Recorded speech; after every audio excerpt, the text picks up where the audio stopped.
right, judges, I'm going to turn it over to you. Best of luck, Massachusetts. Good morning, Massachusetts. How are you? Good Good, morning. how are you? Good. For y'all to be able to have a program as fine as the one you have and to be here this morning when you got to work with a state coordinator like Roger DeRozier, this is a miracle that y'all could be here this morning to do this. That's just amazing. Hey, Roger. Hey, Roger. He'll throw rocks at us after a while. And Robert Lemming, it's good to have you back with us this morning too. Mark helped us there he is, the big man. How you doing, Hoss? We're glad to see you. He's my brother and my friend. Bob, he's done I'm going to tell you, Bob, Chris has done a great job with us, and Mark saved us in the last period. Florida had a kid that was locked out, and Mark got him in, and we were very grateful for that. So it looks like everybody's here for this, Kelly. We're glad. Introduce yourselves to us. Hello, my name is Lucia Ray, and we're all juniors from Easthampton High School. Your heart. Hello, my name is Liam Burke. Hi, my name is Mackenzie Bates. This is our teacher, Miss Kelly Brown, and our mentor, Hannah Wazinski. Wonderful. Thank y'all for doing this. Jocelyn, you want to introduce yourself? Absolutely. Good. Well, it's afternoon now, right? By like 3 minutes. So good afternoon. My name is Jocelyn Broman. I am a We the People alumni, competed back in 2006. I currently work on Capitol Hill for Representative Paul Cook of California. Right, and I'm Francine Engel. I'm from the state of Maryland. I'm a political scientist and constitutional scholar. I work with the Maryland Council for Civic and History Education, and am a lecturer in political science for University of Maryland. And they are good too, I'll tell you. My name is Mike Miles. I'm the county treasurer of Jefferson County, Alabama. And I was a good friend of Roger DeRozier till about 30 seconds ago, but I'll work to get that fixed. I'll read that. We're delighted to have you. We're going to read this real quick one more time today, just so kind of as a trigger mechanism for you, but you know the question by heart. So Unit 4, Question 3. Article 1, Section 4 of the Constitution provides that state legislatures can determine the times, places, and manner of holding elections for senators and representatives, yet gives Congress the power to make or alter such regulations. What are the advantages and disadvantages of a uniform election process? What responsibility do state legislatures, state election officials, and citizens have in maintaining free and fair elections? And what are the advantages and disadvantages of the trustee and delegate theories of representation as they apply to congressional districts? We want to thank you for all the hard work you've done to get to today. The hard work ends and the fun part starts, and we look forward to hearing you. You can begin when you're ready. Uniformity in the election process is advantageous as it helps to promote free and fair elections and allows for efficiency, consistency, and access. In a truly uniform system, each jurisdiction uses identical equipment and procedures for elections. In the U.S., we have some uniformity at the national level and within most states. There are some uniform national laws in America which ensure that people can still actively participate in the political process when they move states. The Help America Vote Act, passed in 2002, required states to phase out old equipment, which led to partial uniformity.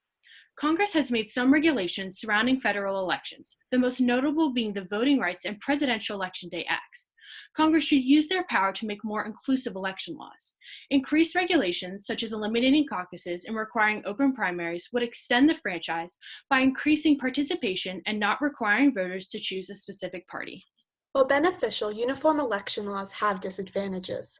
By giving Congress the final say, the balance of federalism would be further shifted away from the states, who are more knowledgeable about their citizens' needs.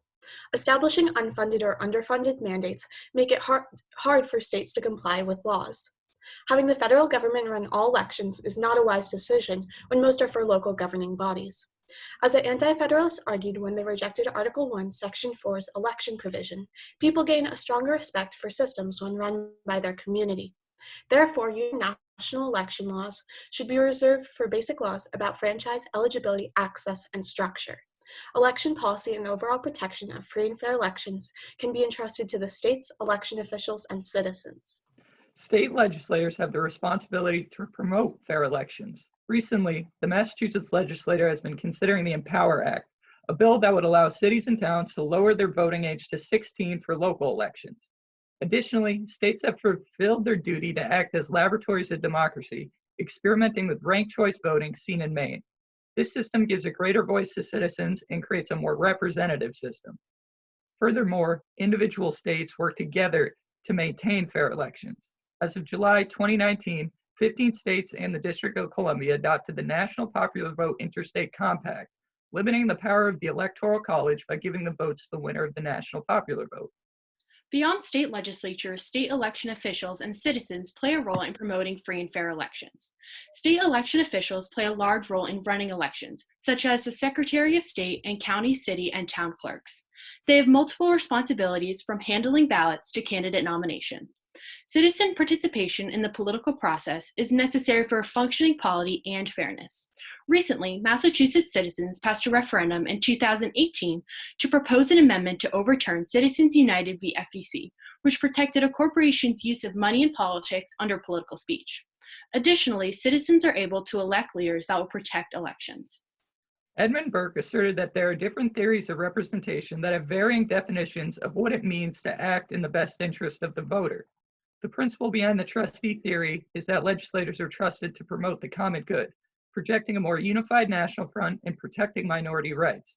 However, the trustee theory can be dangerous by taking away a level of accountability to the people and allowing legislators to make their own decisions regardless of what their constituents want.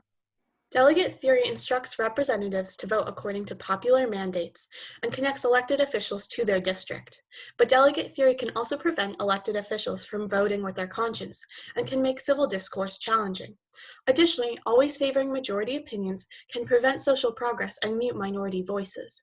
In the end, we believe officials are elected to represent the people and should rely on the people's opinion and the common good when making decisions. Thank you, and we are ready for your questions. Well, thank you. And you hit it right on the second, Chris. That was pretty good. That's outstanding. You come in right on the second at the end of it.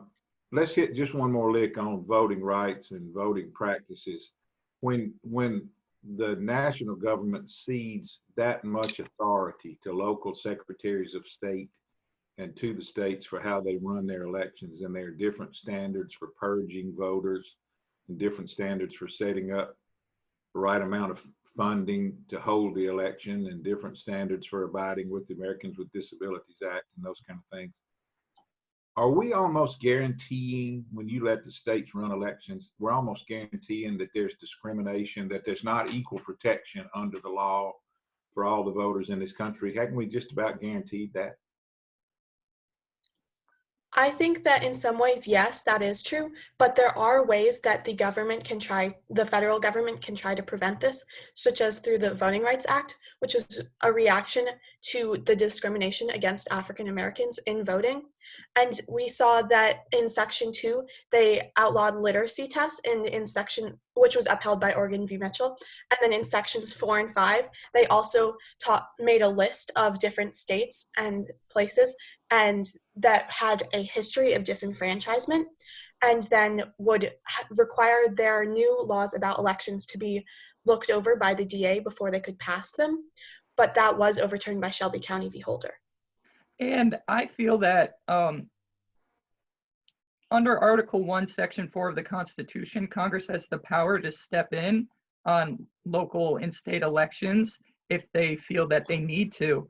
And I feel throughout history, we really only see Congress stepping in state and local elections is when people are disenfranchised, such as the Jim Crow era in the South. Connecting back to Lucia's point about Sections 4 and 5 of the Voting Rights Act in Shelby County v. Holder, this decision in Shelby County v. Holder actually led to the rise of voter ID laws. We can see this in North Dakota, and as well as in Georgia, where they moved their polling places, but this actually led to the disenfranchisement of some African Americans in the state.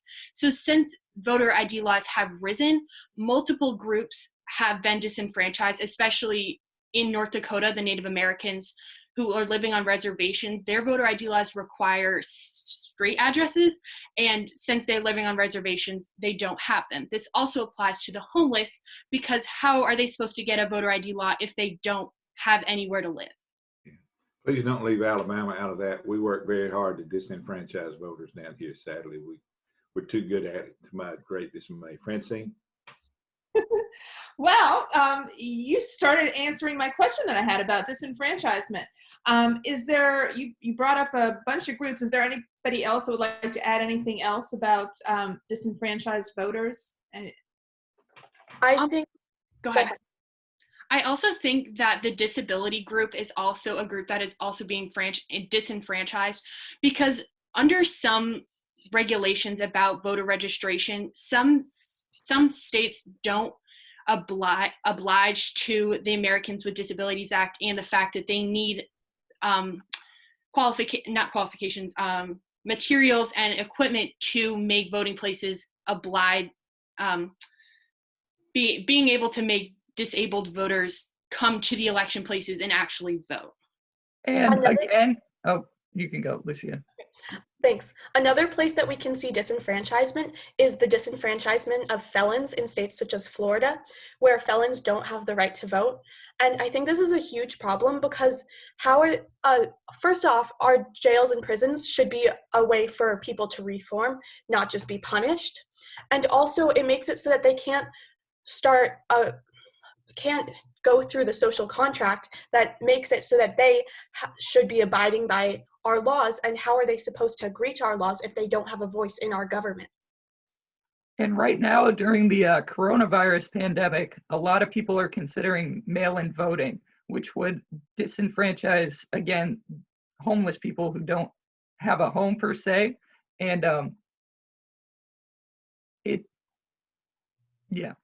It would also disenfranchise, just going off of what Liam said, it would disenfranchise people without internet, because as we talked to our state representative, Dan Carey, he mentioned how they're having a hard time getting the word out, and people without internet or a printer can't print out the request form to mail in to get a mail-in voting ballot for our upcoming special election.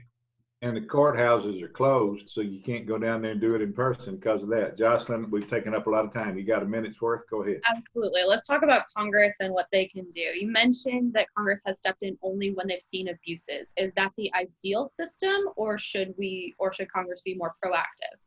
I definitely think that's the ideal system, is for Congress to only step in when they feel that they need to, because a certain group of people are being disenfranchised and underrepresented. Like now with the coronavirus pandemic, there's a lot of talk about mandating mail-in ballots in some states, which wouldn't, well, not some states, and on a federal level, which wouldn't make practical sense, because a state like Wyoming with 300 cases doesn't need to spend the money.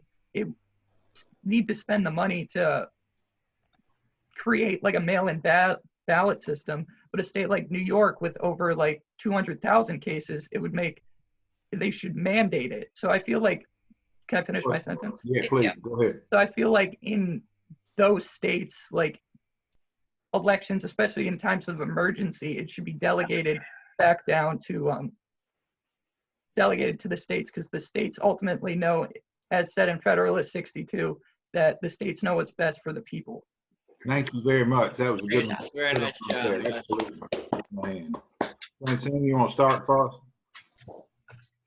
Sure.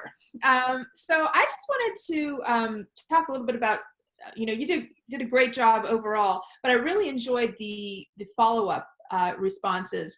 As you were responding to Mike's question, you actually started responding to the question that I was about to ask in terms of disenfranchisement. I'm like, oh, all right, then you're tying this all together.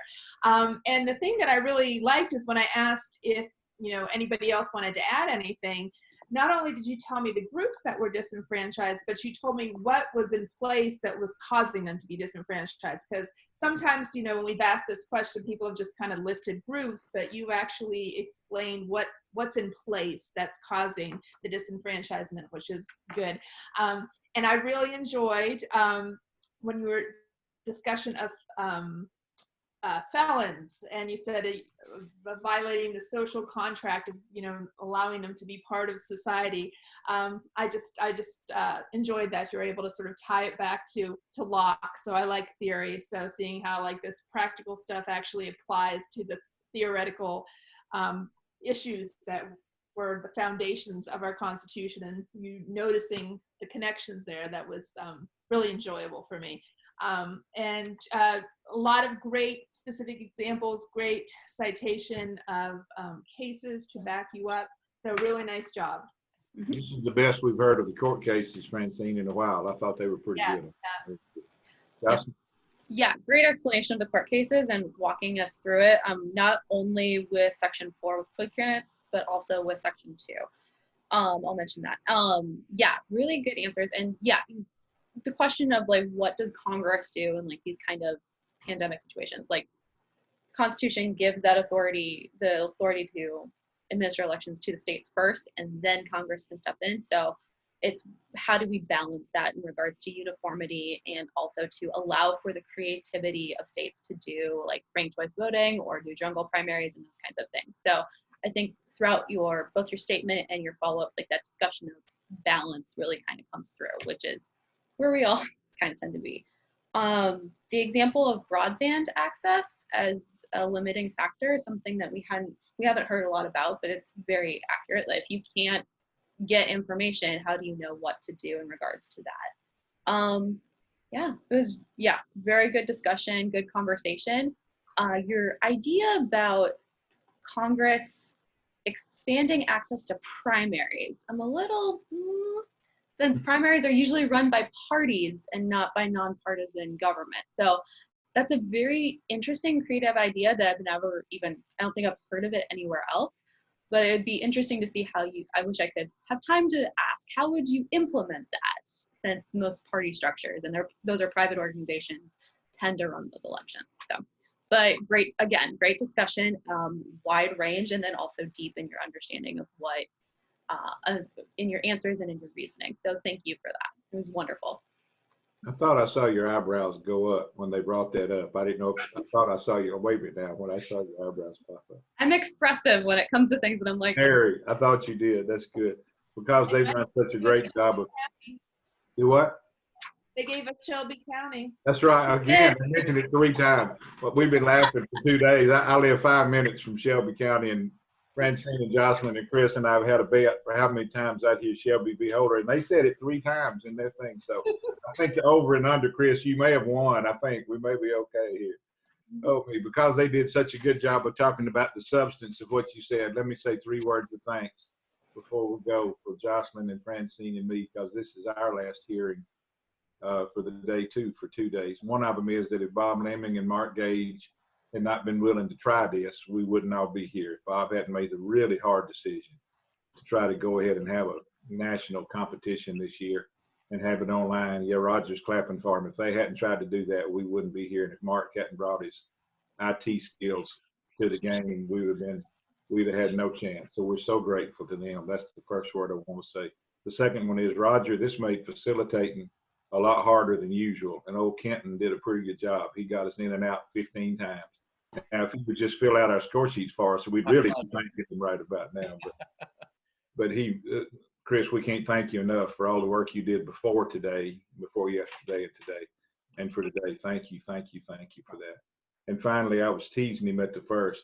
My friend Roger, the happiest that I see him is when a team from Massachusetts does exceedingly well and makes him proud. You made the old man very proud today. I would like to have watched him watch you. Y'all were so much fun to watch today. And even though I couldn't see him, I was cheering him on. So on his behalf and on ours, thank y'all for being willing to try this. And thank you for doing it so skillfully. And now take him back to the assisted living and check him in before lunch. Thank you so much to your teacher, because we know you would not have been able to do such a wonderful job if it wasn't for a wonderful teacher.